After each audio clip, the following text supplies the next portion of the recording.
Does arrival of Muslims to the Americas predate the arrival of Christopher Columbus? Does history show the possibility of Muslims arriving in the Americas as early as 1513? In order to know these answers, we have to look at Spain's slavery practices in the 1400s. Slavery practices in Spain date back as far as the 9th century. Records show that Moorish Muslims made up the largest percentage of Spain's slavery population. Since it was common practice for Spanish sea merchants to employ slave labor on their voyages, we can assume that Ponce de Leon was no different. Ponce de Leon was a Spanish explorer who would arrive ashore of modern-day Florida on April 2, 1513. Since it wasn't common practice to add slaves' names to the ship manifest, we have no proof to substantiate this claim, and we can only assume. We do, however, have evidence of a Muslim Moroccan slave named Mustafa al-Zimori from Azimor, Morocco, also known as Esteban Dorantes, who was sold into slavery to a Spanish nobleman in 1521. Al-Zimori was a crew member of the Spanish Narvaez expedition, whose mission was to explore northern Mexico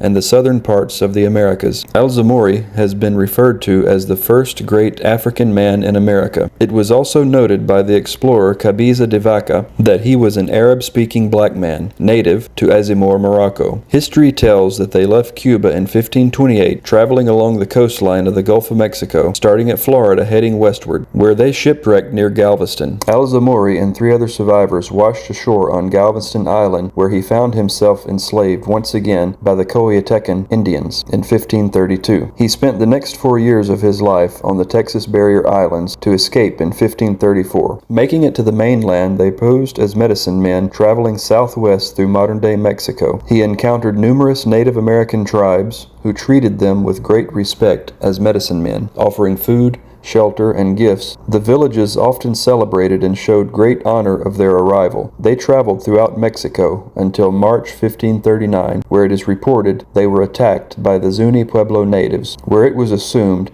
he was killed. A year later, an expedition led by Francisco Vázquez de Coronado reached the area where it was said he died. De Coronado reported that he was certainly dead due to finding his possessions and articles which he wore in the possession of the Zuni Pueblo people. It has been suggested that the Zuni did not kill Al-Zimori, but rather helped him to fake his death and finally gain his freedom. Some part of me would like to believe that that was his fate. Brothers and sisters, I hope you've enjoyed this video. Please don't forget to like it. And until next time, Assalamu alaikum wa rahmatullahi wa barakatuh.